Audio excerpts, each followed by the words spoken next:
recognition. And we had one teacher here earlier, but she had to scoot, so she's not here now. So anyway, without further ado, we've got 6 students here, I believe. Yes? Five. Okay, and possibly one online. Do we have a student online?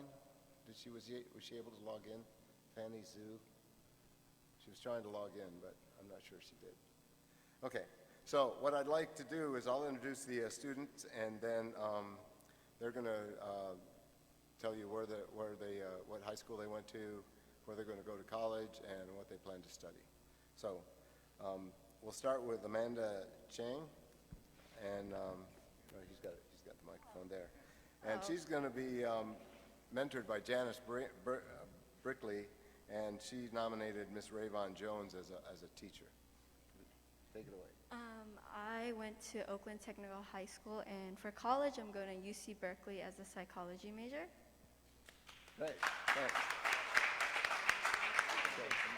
Okay, next we have Lorenzo Kraft. My name is Lorenzo Jarrell Kraft. I graduated from Oakland Tech.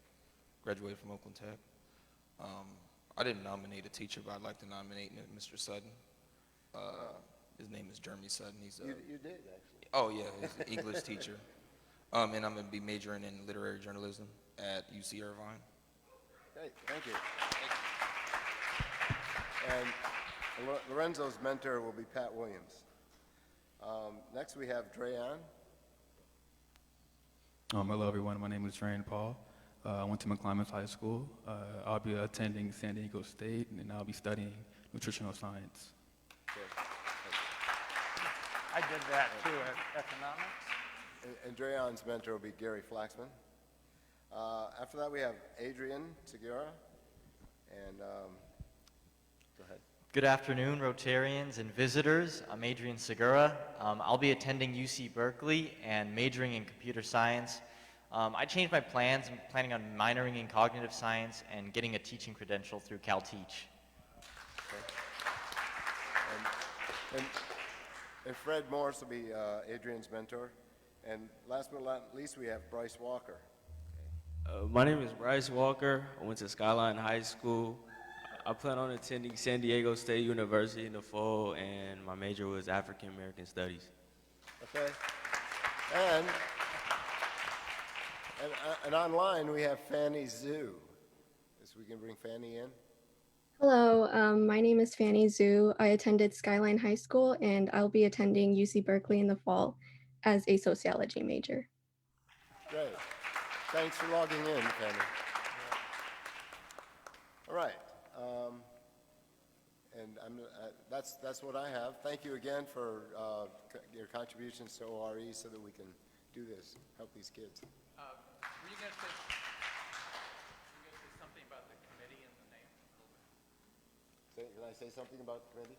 Yeah, the name. The name of the committee. Oh, yes. So we've up till now we've been called the Cerrone-Lena Committee, and we're going to change that name to just the Oakland Rotary Scholarship Committee, awarding the Cerrone-Lena Scholarship. And so then when we get new members coming in, and we say the Scholarship Committee, they know what we're talking about, as opposed to I'm on Cerrone-Lena, and people wonder if that's about a mountain range or a place somewhere. So yes. Yes. The commitment to mentor is for 4 years, right? And yeah, and the scholarship as well, right? Yes. Thank you.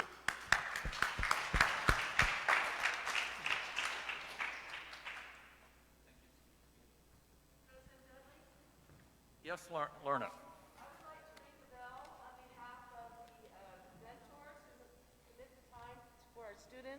For the next 4 years, and I want to ring the bell a second time for the students in their honor. Thank you, Lorna. Lorna rings the bell for both the mentors who have committed their time and for the students who... I'd like to ring the bell for the Rotary Oakland Scholarship Club. Thank you. Christine Watson rings the bell for the Scholarship Committee. And Steve Blair. Okay, and Steve Blair rings it for the donors of ORE and the scholarship committee. So for those who are just joining us, ringing the bell is a generous $100 donation to the Oakland Rotary Endowment, and the endowment is our underlying endowment that funds all of our philanthropic and charitable works, as well as all these scholarships. So thank you for doing that. Robert Kidd, could you hike your way up? Is that how you do this? You need to hike your way up here. You know, this is past presidents just take their time getting up here and extend the meetings, and if we go past 1:30. Get out of here. Rotarians, at the end of 2021, that was last year, at the end of 2021, the High Adventure Committee started discussing the possibilities of hosting a hike, not just an ordinary hike, but an epic hike from Richmond in the north to San Leandro in the south. And so it was in February of this year that our intrepid Rotarians left Richmond for a hike through Wildcat Canyon Regional Park. In April, we took the second leg of the epic hike by hiking through Berkeley and Tilden Regional Park. So now we come up on the third leg of the epic hike. The third leg will take place on June 26th, Sunday morning, and we'll be hiking through Redwood Regional Park in the city of Oakland. 6 3/4 spectacular miles of hiking through the redwood trees of our city. Sign up for this event now by going to the Rotary Club website calendar. And for those of you, if you're among the few Rotarians who make plans in advance, keep in mind that the fourth and final leg of the epic hike will take place in August through Chabot Regional Park and ending in the city of San Leandro. So we look forward to seeing you on June 26th for the epic hike. Thank you, Robert.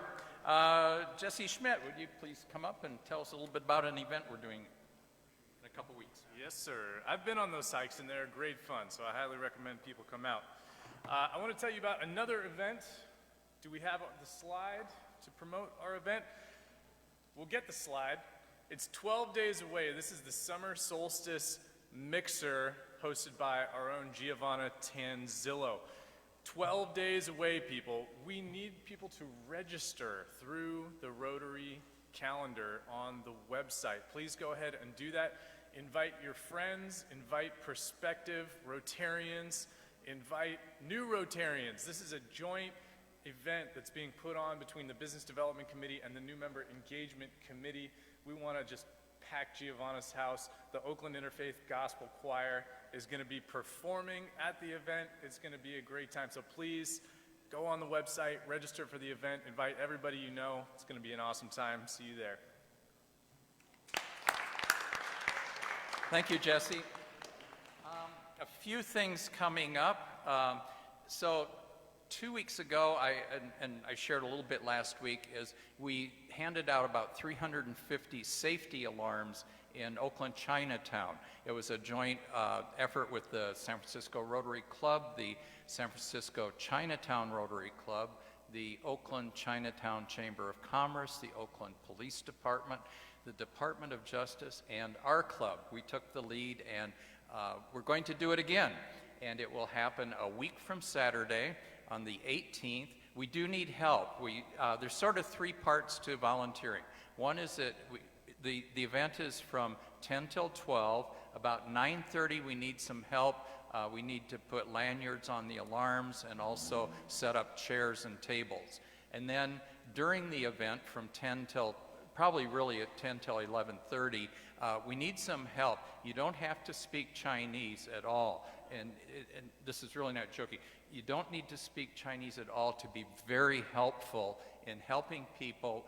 We have someone who will explain how to use the alarms, but it can be confusing how to turn off the alarm and put it back, or to turn it on and turn it back and to put the pin back in.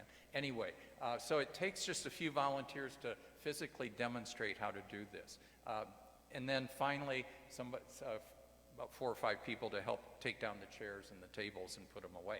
So anyway, if you can help out a week from Saturday, that would be great.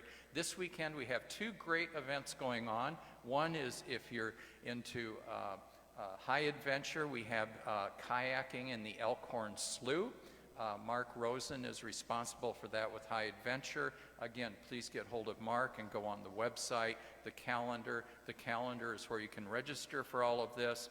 And then on the same day, we have a service project at Lake Merritt in the Lake Merritt Gardens area.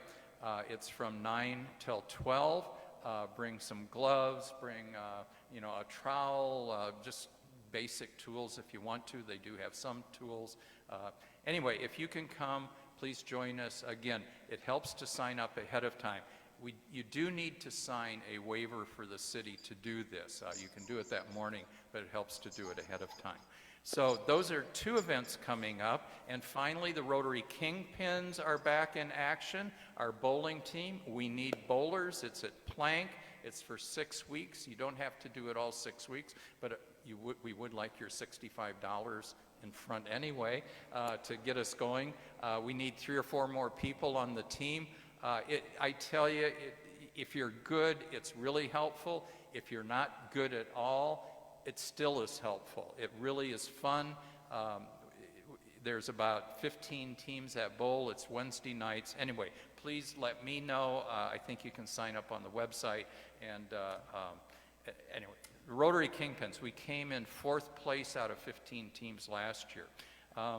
Finally, if you haven't given blood or have a little bit of extra blood to give, the Red Cross needs it. So please make an appointment with the Red Cross.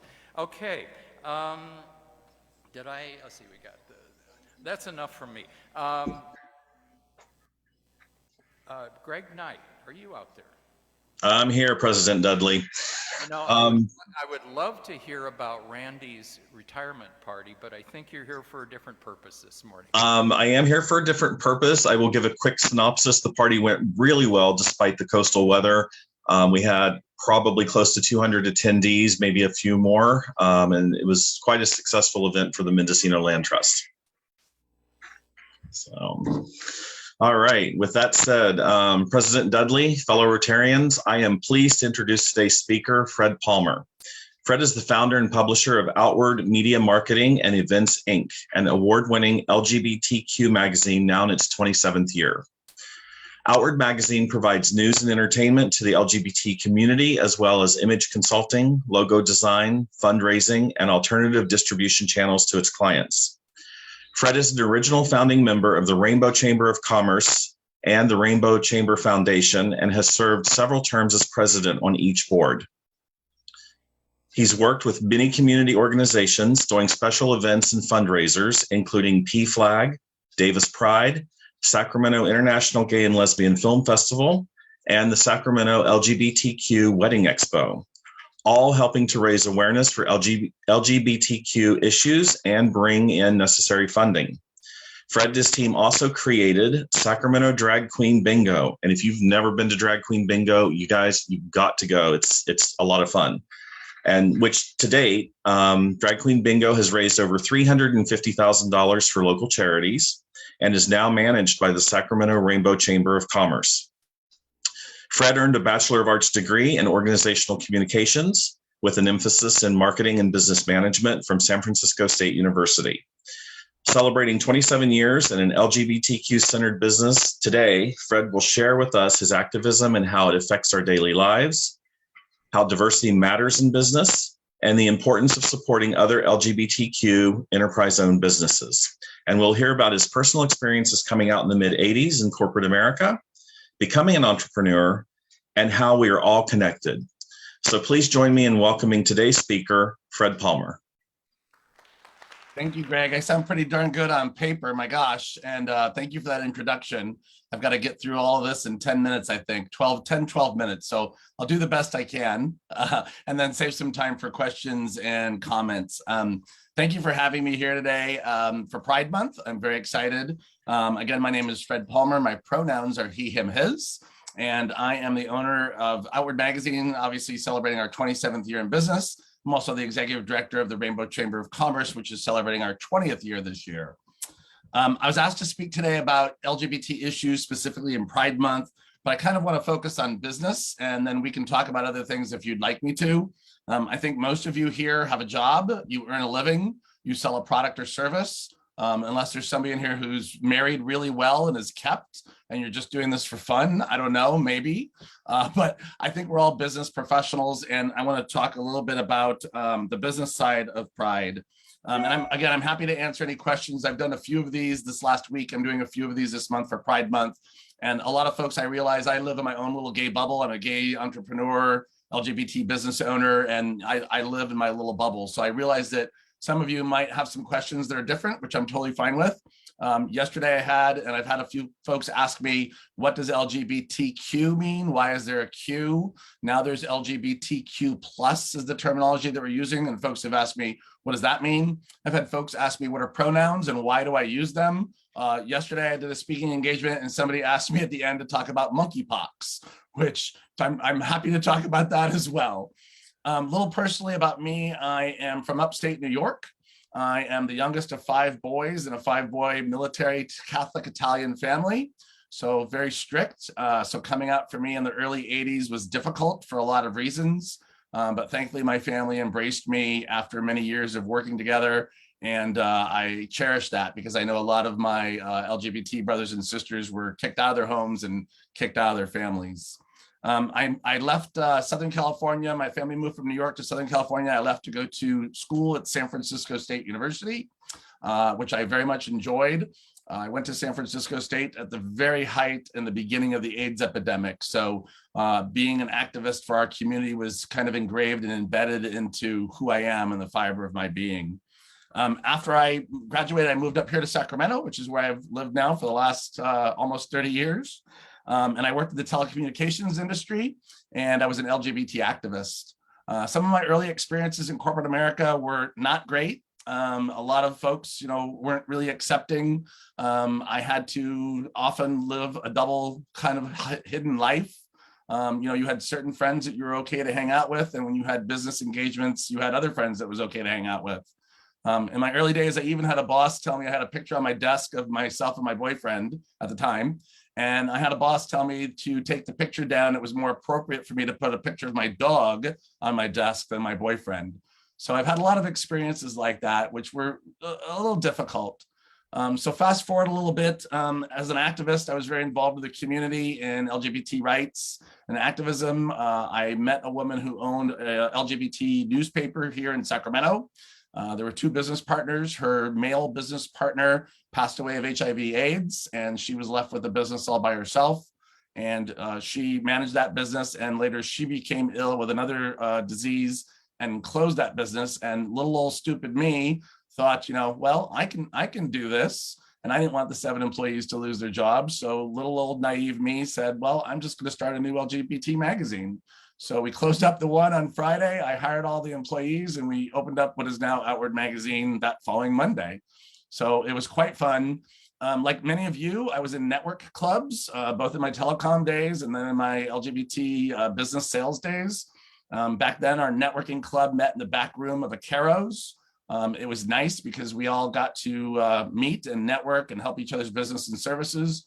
But it was also a little frustrating because we felt like we were kind of shoved in the back room with one of those old-fashioned accordion screens that they close. So it was kind of like throw the gays in the back room. But many of us came together. We did some networking. We helped each other's business and services, selling each other's products and services.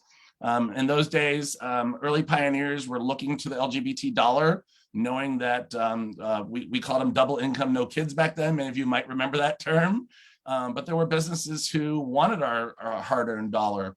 So early pioneers like Subaru Corporation, Wells Fargo catered to the LGBT community, but also it was very difficult back then to get most businesses to understand that advertising or looking to us for products and services and looking for us to buy their products and services was a little bit difficult.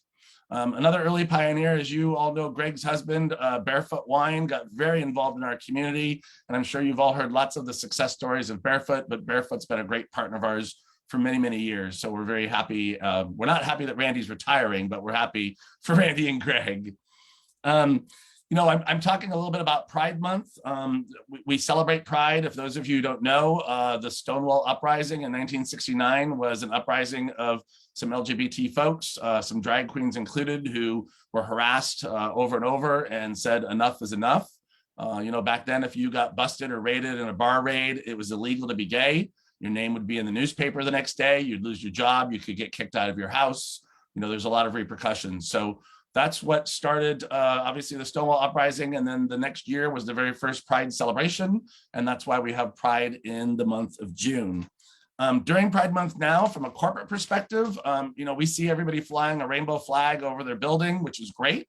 And we see a lot of products just putting a rainbow sticker on their website. And we can buy everything from sneakers to candy bars to you name it. Yesterday, I saw an ad, it was in another country, but it was Burger King in another country that had a Pride Whopper, and a little bit graphic, maybe for some of you, but the Whopper in this, I forgot what country it was, but you could either order your Whopper with 2 top buns or 2 bottom buns, which I thought was quite cute. So even Burger King in other countries is celebrating Pride Month.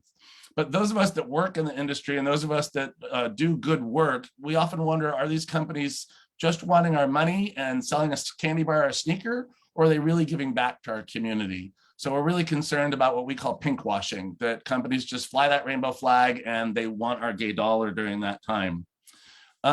Rainbow Chamber of Commerce started 20 years ago with a bunch of us. Our mission is really to inspire and engage our community. We do a lot of business-to-business services like any chamber would do.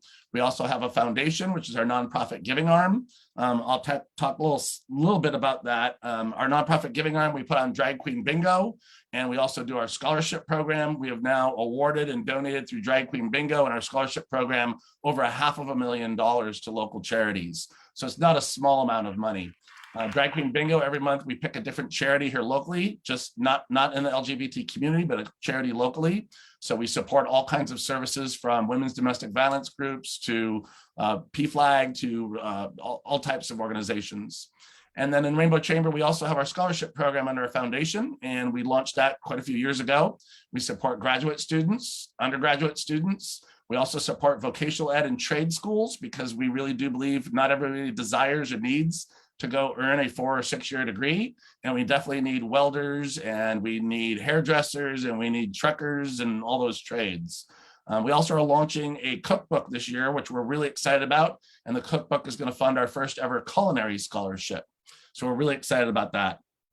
You know, I often get asked why we do what we do. And between my work at Outward Magazine and my work at Rainbow Chamber, you know, the answer at the end of the day is the same as lots of you. It's really good for us to do good in business. It brings us business support back. It certainly gives us visibility and clients. But we do what we do because we feel good about it.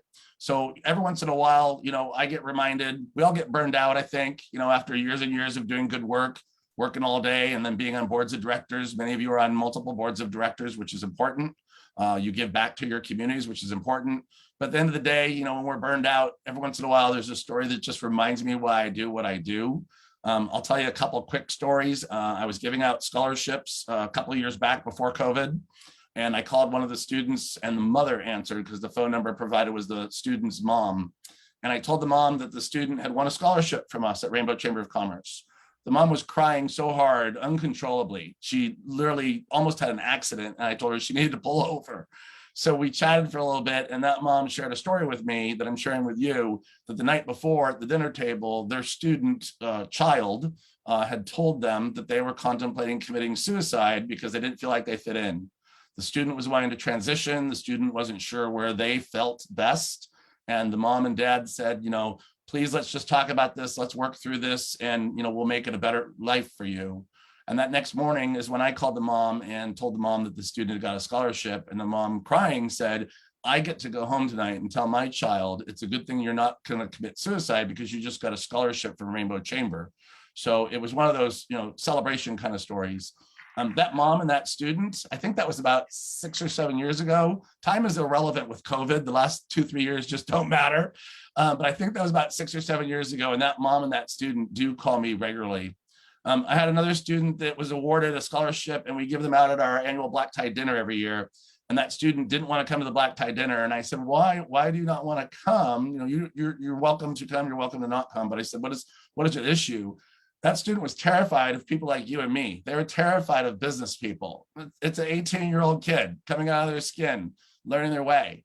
So the most thing that they were scared about is being in a room of 350 business people in suits and ties. And so I told that student, just come as how you are. And the student didn't know what to wear. That student was also transitioning. And the student didn't know what to wear. And I said, just come, find me. If you want to come, I have a seat for you. And that student, another great story, that student came, stood at the back of the ballroom, sought me out. And that student is one of our awardees. And also that student I talk to on a regular basis. So those are the reminders of why we do what we do.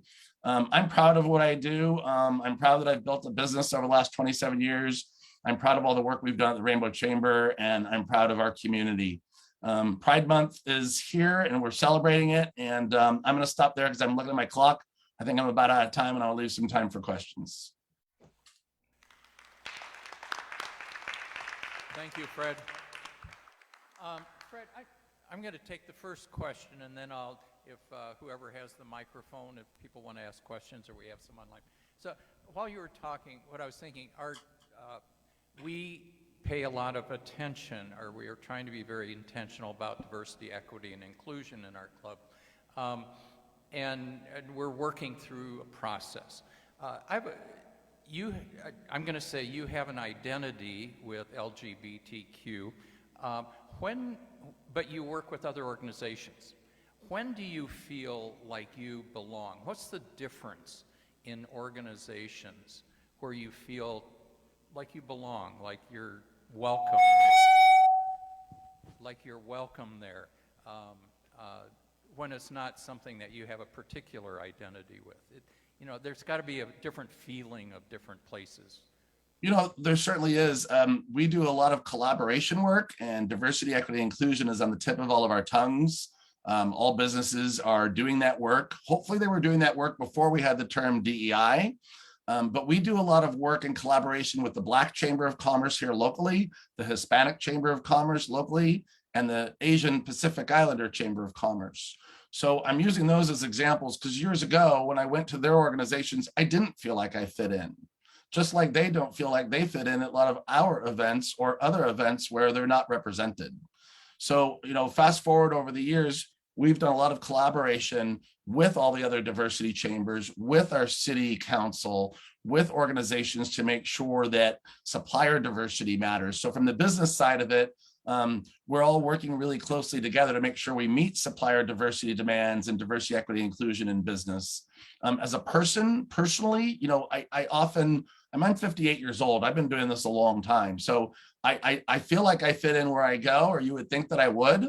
But there's still places where I go where, you're a little fearful that people are looking at you or judging you, or you have no idea what's going to happen or what they're going to say. I think we're all very well aware of the political climate and things that have been happening over the course of the last, I'm going to say 6 to 8 years. And often a lot of us feel like we've gone backwards. We fought for gay rights, we fought for gay marriage, and the reasons that we fought for them were reasons that mattered. And I think part of it was educating the general population that it was important for us that if my husband's in the hospital, I should be able to visit him. When one of us passes away, we should be able to get each other's social securities and pensions. Those are moments where if I say that to you, you're like, oh, I get it. But a lot of people still don't get it. And the recent activity feels like we're going backwards. And a lot of us are fearful that marriage equality is going to be kicked down the road, kick the can down the road, as we say, to a state-to-state decision, just like other active political things are happening. And I don't want to get too political with y'all because I don't know where we all stand, but a lot of us are very fearful that the Supreme Court might make a ruling based on a state Supreme Court decision that gay marriage or marriage equality would go back to a state-to-state decision. So that frightens me. I've never been frightened in my life, maybe when I first came out. I got to tell you, that's a really good question, because recently, where I go sometimes, I am a little frightened. I am a little scared, and I look over my shoulder. I check to see where the exit is. I'm going to go to Pride this weekend, and I'm telling a couple of friends and my husband as well, we need to pay attention to where the exit is in case there's a shooter. I mean, that's a horrible feeling, to go to a Pride celebration and actively look where the exit is in case there's a shooter. So I hope I answered your question. I went a little off there. Sorry, thank you. Questions in the room? Elita Scola. Could you get a mic to Elita? It's right behind you. Hey, hi.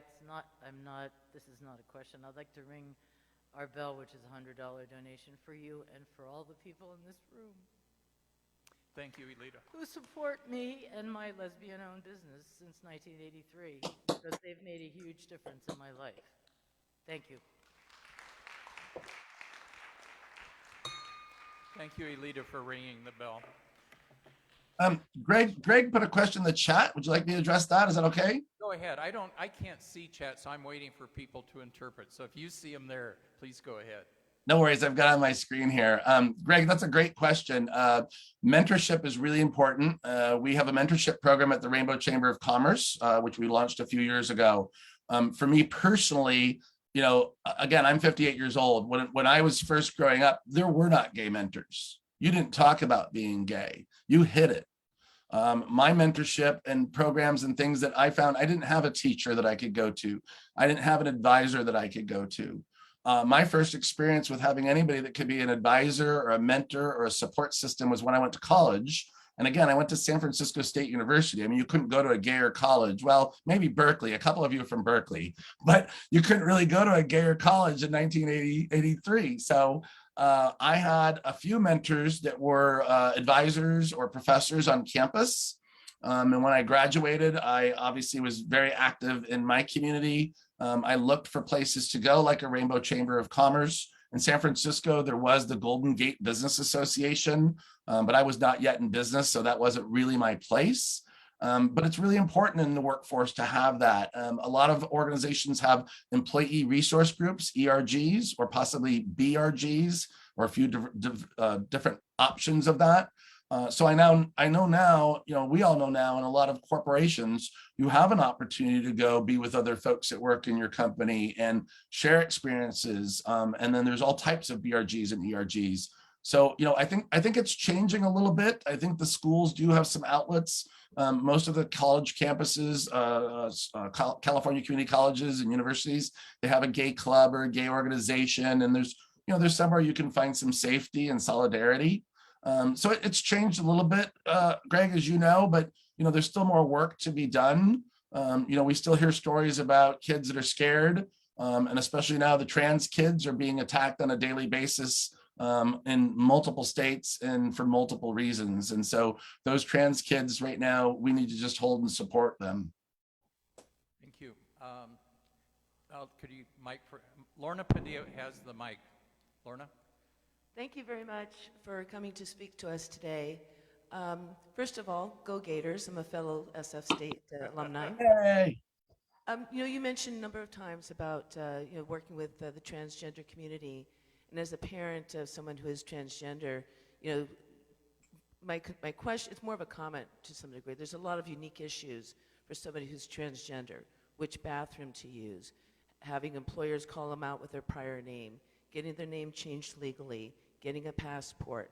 So my question is, what work are you doing in that arena, particularly when we look at other states that are trying to erode some of the rights and limit ability for individuals to express being transgender? Thank you for that question, and thank you for supporting your transgender child. That is wonderful, and I applaud you for that. Doing the work that we do goes into multiple categories. So I wear many different hats, obviously, as you know. So in my role at Outward Magazine, we make sure that our editorial coverage is educational and it provides inspiration. So our magazine, a lot of folks read it that are part of our community. They may not understand some of the things, so it's our job to inspire them, educate them, and enlighten them that are part of our community. Certainly a lot of folks that are older folks, whether you're gay or not gay, don't understand why and what transgender means. And to some folks that are older, it's new terms. So it's up to us to educate them. Our magazine also is free at numerous coffee shops, bookstores, theaters, etc. So we have what I call a crossover market. So you see Outward Magazine and the cover is maybe the theme homes and gardens issue, and you're really into gardening. So we have a lot of folks who picked our magazine up that are not part of the LGBT community. So it's an opportunity for us to educate them. I think that work is always going to be necessary. It's always necessary for us to tell stories and put a positive face on the LGBT America, put a positive face on the business side of America. On the chamber side, we do a lot of fundraising to support the transgender community. So we do a lot of work and efforts to support things like Queer Prom, Gender Bender Ball. We support a lot of transgender organizations. We work really closely for training and opportunities. We have one coming up real soon here with another association that we partner with, our Midtown Business Association, and they're doing a training on inclusive language. And so we're going to provide that opportunity to a lot of our members who are not LGBT business owners, but they realize the importance of being a member of the Rainbow Chamber. So we're going to provide them some language on inclusivity and speaking. One other thing, just to comment on that, I use pronouns. Pronouns were new to me, like a lot of us in the last several years. But the reason we use pronouns, and I have my name badge, when I go to an event, it's kind of funny because you go to an event and you see some corporate folks and they stare at your name badge because we all look at each other's name badge to remember your name. But under my name, it's got my pronouns, and you can see them hovering their eyes. And I'm like, oh, they don't know what pronouns are. So it's an opportunity for us to explain what pronouns are because it supports our transgender brothers and sisters who want to use those pronouns in everyday life, but our business friends don't necessarily do that in everyday life. So it makes it more comfortable for those that are using pronouns to make it part of our everyday conversation. So something very simple like having your pronouns on your auto signature can help our transgender community. Thank you. Any more questions in the room here? Were there any more online there, Fred? Oh, let me look. I'm sorry. Chat. I think we're good, President Dudley. Okay. And I heard, Randy, even though he retired, got a shout out for the wine company there. So anyway, and while Randy and Greg have been members here, Randy resigned a year ago to live out his last year of work before his retirement for hoping he comes back. But we've been getting free wine here, so we've been. Okay, so although we have, well, I won't go into that. Okay, thank you. Fred, thanks so much for being with us today. This year, we are highlighting the new Rotary area of focus, the environment. In your honor, we're making a donation to the Environmental Sustainability Rotary Action Group, SRAG, towards their focus on biodiversity, sustainable living, pollution, the climate, food systems, and a circular economy. We thank you so much for being a part of our Civic Thursday Club meeting.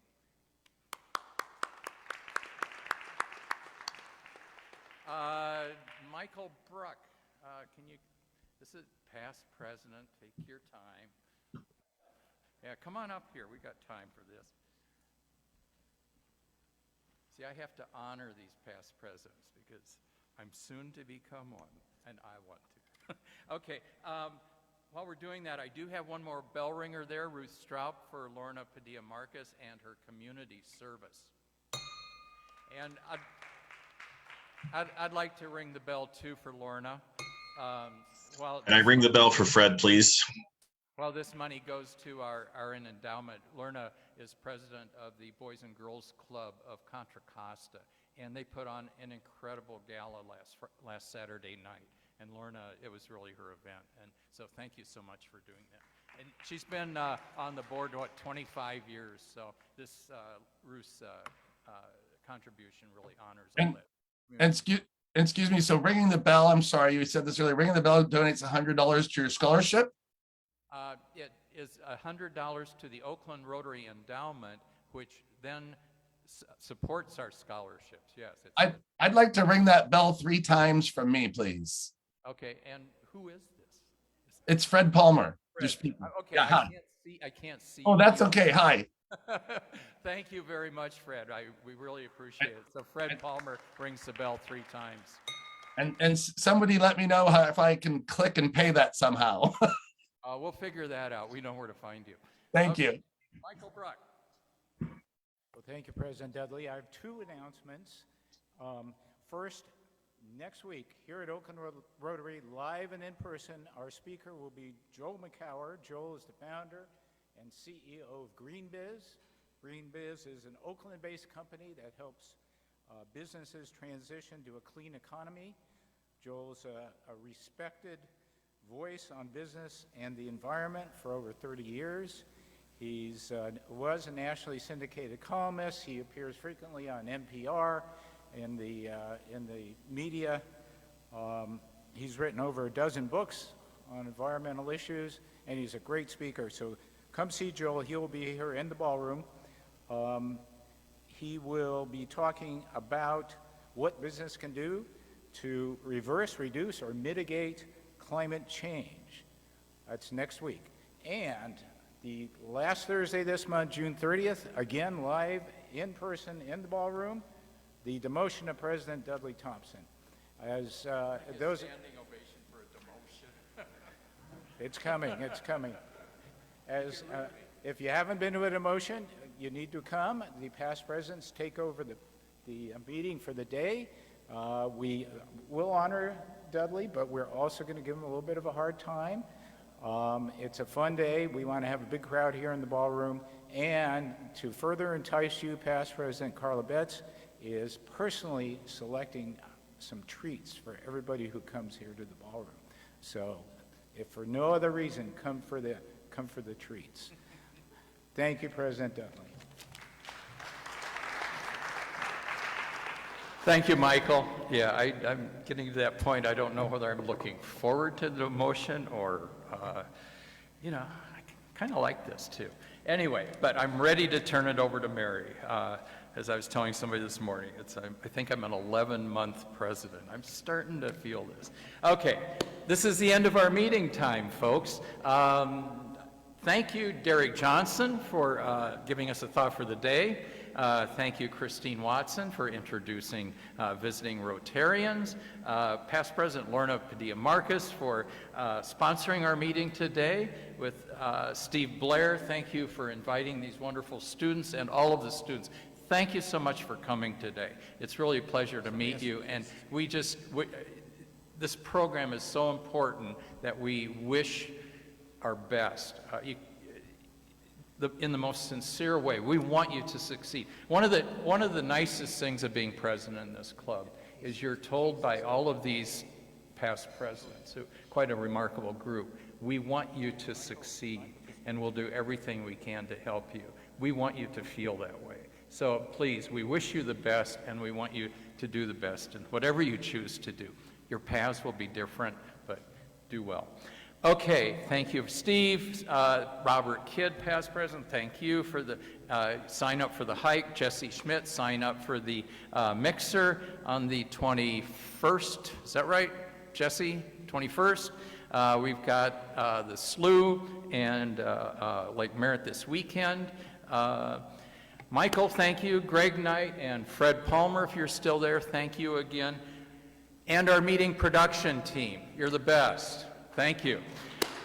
So I want to thank everyone for joining us today. Remember, we are Rotary, serve to change lives, and don't keep Rotary a secret. This meeting is adjourned.